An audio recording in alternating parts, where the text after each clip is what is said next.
मिठू राज खैरा पहाड़ी। Mobile number 7782849070।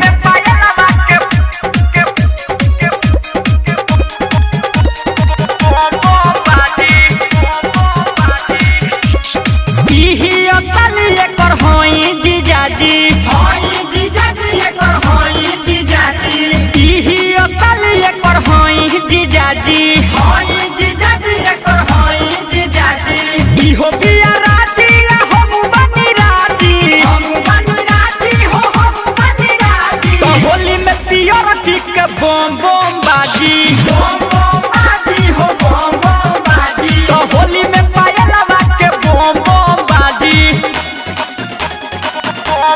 मिठू राज खैरा पहाड़ी। Mobile number 7782849070। प्रेजेंटेड बाय रागनी म्यूजिक। आपस के बात बाई केहू नहीं बोली, केहू नहीं बोली हो, केहू नहीं बोली। खींचा तानी में भोल फाट जाई चोली, फाट जाई चोली हो, फाट जाई चोली। आपस के बात बाई केहू नहीं बोली, खींचा तानी में भोल फाट जाई चोली। आ नया की नहीं पैसा लेके दिया जी, लेके दिया जी हो, लेके दिया जी। होली में पायल के बम बम बाजी।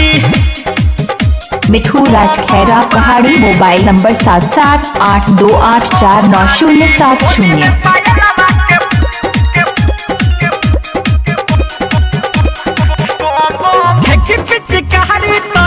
करो माजा, आइए करो माजा हो, आइए करो माजा। लगई है पटके आजू बुले तो राजा, बुले तो राजा हो, बुले तो राजा। देखी पिची कहानी तो आइए करो माजा, पटके लगई है आजू बुले तो राजा। निर्मल योगेश ना पा कौन हो आकाजी, ना बाया काजी हो, ना बाया काजी। होली में पियर टीका बम बम बाजी।